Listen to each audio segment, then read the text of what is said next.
E aí, galerinha, hoje nós vamos falar um pouquinho sobre a questão da divisão da eletrosfera, camadas, subníveis, orbital e, além do mais, pessoal, nós vamos ver também a questão da distribuição eletrônica.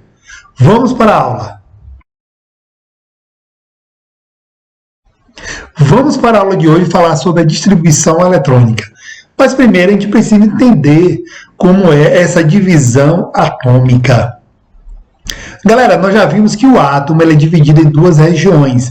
Nós temos o quê? Uma região central, que nós chamamos de núcleo, onde nós temos os prótons e os nêutrons, e uma região que envolve esse núcleo, que nós chamamos de eletrosfera. Pois bem, é dessa eletrosfera que nós vamos falar dela. Galera, essa eletrosfera ela é muito grande.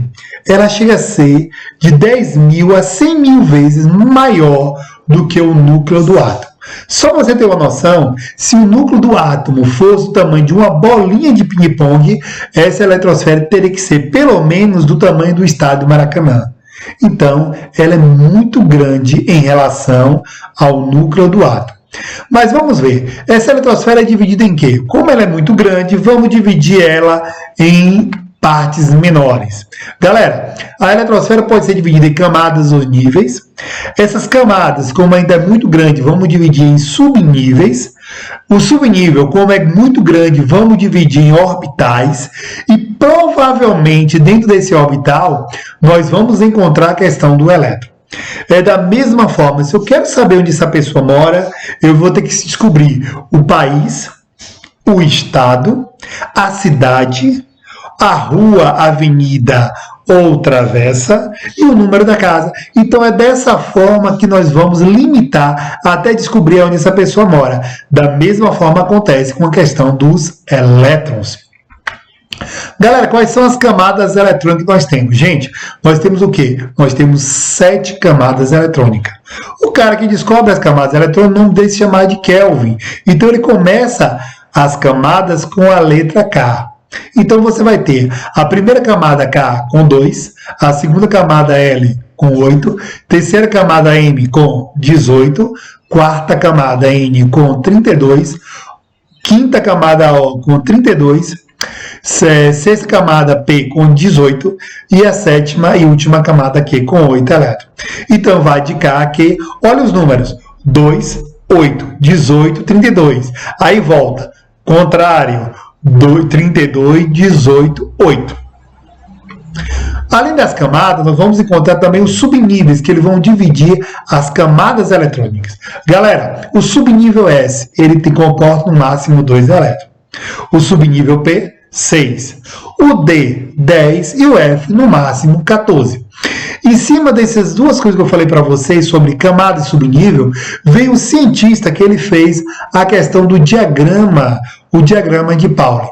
Se a primeira camada K, ele só tem 2 elétrons, então ele só pode ter o subnível S. Então, primeira camada, subnível S com 2. Se a segunda camada é L, ele tem 8 elétrons, então ele vai ter o quê? Ele vai ter o subnível S e o P. 2 com 6, total 8. Terceira camada, M, 18. Terceira camada, ele pode ter o S, o P e o D. 10 com 6 mais 2, total 18. A quarta camada, N, quarta pode ter o S, o P, o D e o F. Galera, o S com 2, o P com 6, o D com 10, o F com 14. Somando aqui o total vai dar 32. E assim sucessivamente. O mais curioso é que na distribuição eletrônica, você não preenche o diagrama de Pauli na linha horizontal, nem tampouco na linha vertical. E sim, através da linha diagonal, você faz o preenchimento dos subníveis. Galera, vamos ver aqui a distribuição eletrônica para esse átomo pequeno que é o sódio.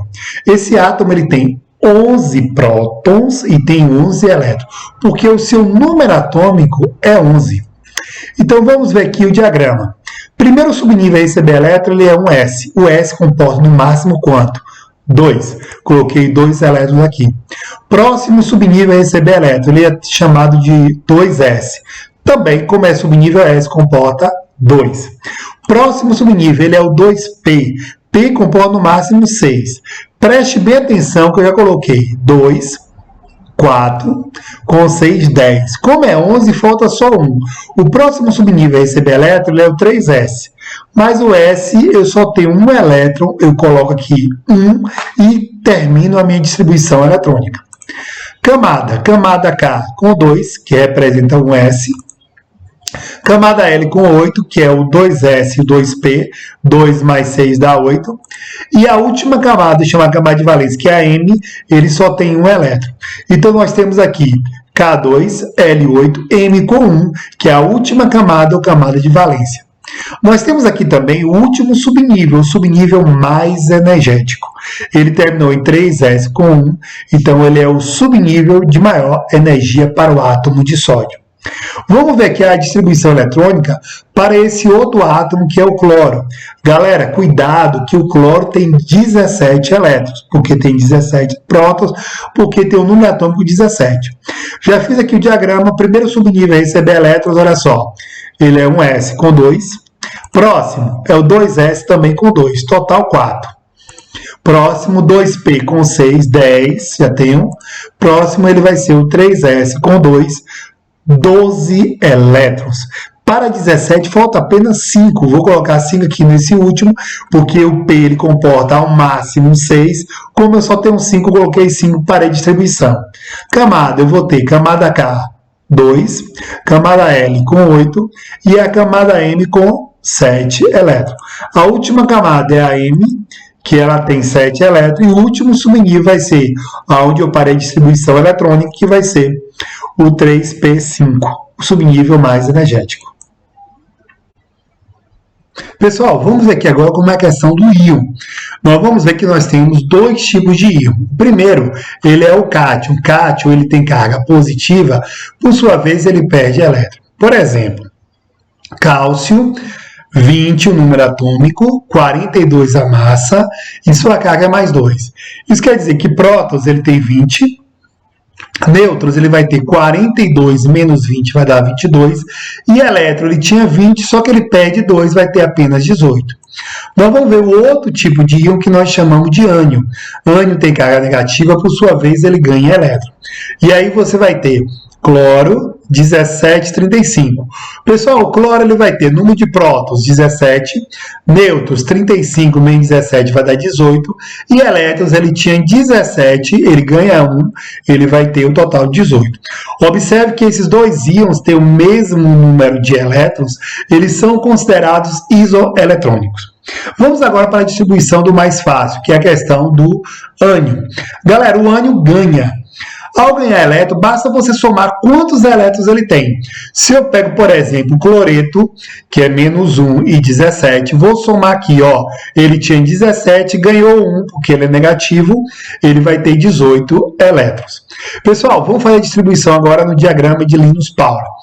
Primeiro subnível a receber elétron é o S, com 2, depois vai ser o 2S, também com 2, 2P, 6, 3S, 2 e 3P com 6 elétrons. Observe que eu distribuí 18 elétrons. 2, 4, 10, 12, 18.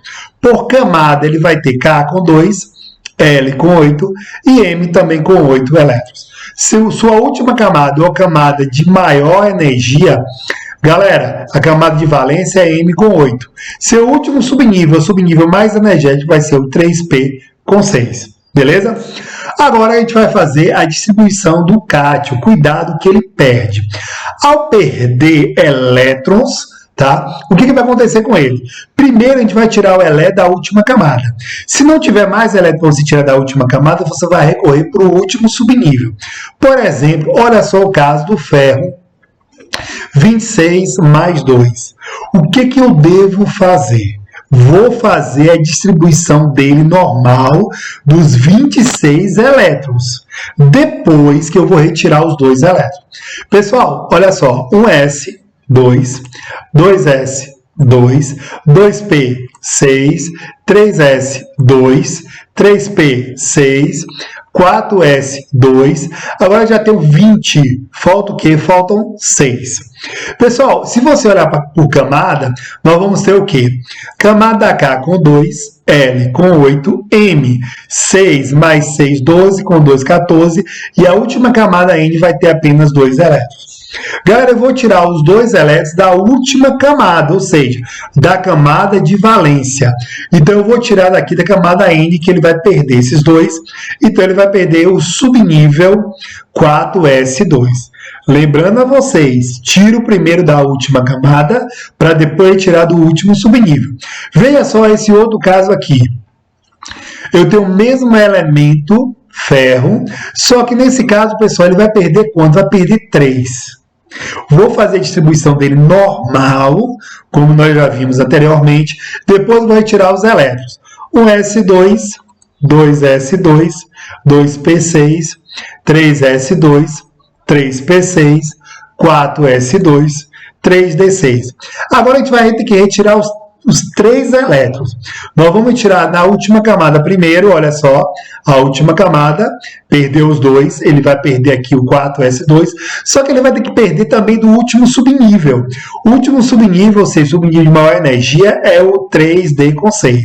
Ele vai perder aqui 1, vai ficar com 5, então na última camada que tinha 14, agora ela só vai ter o quê? Só vai ter 13 elétrons. Galera, vamos ver aqui um exemplo para a gente fechar a questão da distribuição eletrônica, correto? Vou pegar aqui o cromo, que ele tem número atômico 24, só que ele vai ter que perder 3 elétrons. Fiz aqui o diagrama todo. Vou colocar aqui o diagrama 1s2, 2s2, 2p6, 3s2, 3p6, 4s2, 3D com 4. Galera, novamente, lembrando a vocês, primeiro tiro da última camada, depois tiro do último subnível. Faça a distribuição dele normal. Na última camada, ele vai ter que perder 2, né? Isso, perde essas 2 aqui da última camada. Só que ele precisa perder mais 1. Então, o D, que tinha 4, perde 1, vai ficar com apenas 3. Então, na última camada, ele vai ter o quê? Apenas 11 elétrons. Vamos colocar agora na ordem de preenchimento, ou seja, na ordem de energia.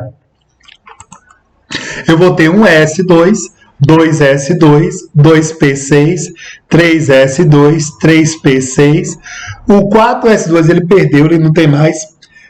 Não existe, agora eu vou para o 3D com 3. Galera, em muda distribuição, o que acontece? Eles utilizam o famoso gás nobre. Os gases nobres são os gases, é isso que eles vão ter aqui o seguinte. Ele tem todo o seu subnível completo com a quantidade máxima de elétrons. Se eu pego qualquer gás nobre, ele vai ter o S sempre com 2, o P sempre com 6, o D sempre com 10 e o F sempre com 14. Então, os gases nobres estão com todos os seus subníveis completos, cheios, ok? Então, o que eu vou fazer? Preste bem atenção. O hélio é 2, o neônio é 10, o argônio é 18, criptônio 36, xenônio 54 e o randônio ele é 86. Olha, se o número atômico dele é 24, quem é o gás nobre que tem o número atômico menor e mais próximo de 24? Galera, vai ser aqui o argônio. Não pode ser o criptônio, que ele ultrapassa. Pessoal, então eu vou pegar aqui o argônio, que ele vai do 1s até o 3p6. E aí eu vou colocar que ele vai ter a configuração do argônio, mais ainda o 3D com 3 elétrons. Então, eu coloco sempre o gás nobre, porque tem os seus subníveis estão completos, cheios. Subnível S, P, D e F com quantidade máxima de elétrons. Então, é dessa forma que nós fazemos a distribuição utilizando os gases nobres. Pessoal, vamos falar aqui um pouquinho sobre a questão do orbital eletrônico. Lembrando a você que nós já falamos sobre a camada K, L, M, N, O, P, Q. Falamos sobre o subnível, que é o S, P, D e F. Agora vamos falar sobre a questão do orbital, que ele é chamado de orbital eletrônico. Pessoal, o orbital, ele é o quê? Ele é a região do espaço ao redor do núcleo de um átomo, onde é mais provável que você encontre esse elétron, que esse elétron seja encontrado. Nós temos a representação do orbital. Aqui esse quadradinho, ele representa vazio, ele representa um orbital vazio. Se eu coloco quadradinho, uma setinha para cima, eu estou dizendo para vocês que eu tenho um orbital com um elétron, ele está semi-preenchido ou desemparelhado. E no caso, quando eu coloco o orbital com dois, um para cima e outro para baixo, eu vou ter um orbital com dois elétrons. Esse orbital ele está cheio, completo ou emparelhado. Galera, lembrando aqui a vocês que o orbital ele comporta no máximo 2 elétrons. Então, se eu for olhar o subnível S só precisa ter um orbital, porque o subnível S tem apenas 2 elétrons. O P ele só precisa ter 3 orbitais, porque ele tem 6 elétrons. O D são 5 orbitais com 10 elétrons. E o F ele vai ter 7 orbitais com um total de 14 elétrons. Nós vamos ter aqui o seguinte: quando a gente vai fazer a distribuição eletrônica dos orbitais, nós temos 2 regras importantes. A primeira regra, o princípio de exclusão de Pauli. 2 elétrons não podem girar no orbital na mesma direção. Se eu coloco 2 elétrons girando na mesma direção, isso para Pauli está errado. Pode ser tanto para cima como para baixo, ele está errado. Então, os elétrons têm que estar girando, pessoal, em sentidos contrários. Então, ele não pode estar girando no mesmo sentido. Tem que ser um contrário do outro. Belezinha? A segunda regra que nós temos aqui da distribuição eletrônica dos orbitais é a regra de Rand, ou princípio da máxima multiplicidade. Para preencher um subnível, cada orbital deve conter um elétron, cada um girando na mesma direção, antes que os elétrons possam ser emparelhados nos orbitais. Por exemplo, vamos imaginar que eu fiz a distribuição eletrônica, meu último subnível, o subnível de maior energia, ele seja o 3p5. Pessoal, como é o subnível P? O subnível P ele tem 3 orbitais. Vamos colocar aqui os elétrons. Primeiro eu coloco os para cima, depois eu venho com os para baixo. Como são 5, 1, 2, 3, 4, esse aqui é o último, nós chamamos esse elétron do último elétron, ou conhecido também como elétron de diferenciação, porque ele é o último. Galerinha, preste bem atenção. Vamos fazer a distribuição, nesse caso, do subnível 4D8. Qualquer subnível D, ele vai ter 5 orbitais. Vamos colocar aqui os elétrons. Primeiro colocamos para cima. Semi-preenchi. Agora eu vou completando com os para baixo. Pessoal, como são 8, olha só. Eu vou ter aqui nesse caso 1, 2, 3, 4, 5, 6, 7, 8. O último elétron, ele está diferenciado. Por quê? Porque o último elétron, ela é de diferenciação, ele é diferente. Agora, se eu tenho uma distribuição eletrônica para o subnível 4F3.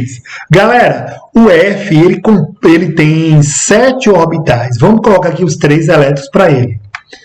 1, 2, e aí o último elétron é esse caso aí, o elétron de diferenciação, ou o elétron, o último elétron. Pessoal, vamos ver aqui a imagem dos orbitais eletrônicos. Olha só, como o subnível S só tem apenas um orbital, esse orbital dele ele é um orbital esférico. Ele é considerado, pessoal, uma esfera, uma bola, tá ok?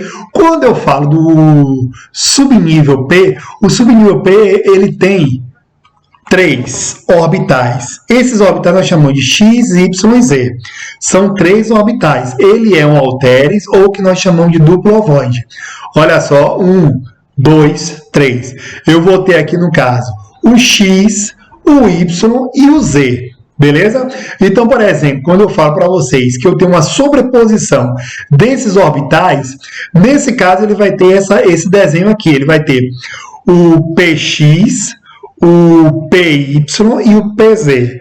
O PX é rosa, o PY é azul e o PZ ele é verde. Beleza? Vamos ver aqui um desenho que nós fazemos uma representação de uma sobreposição desses orbitais em uma distribuição eletrônica. Pessoal, preste bem atenção como é que vai acontecer essa sobreposição. Vamos imaginar que eu fiz a distribuição eletrônica, que o primeiro orbital ele seja o chamado de um S. O S, qualquer subnível S, ele é uma esfera, ou uma bola. O 2S, como ele é maior, ele vai sobrepor essa outra esfera.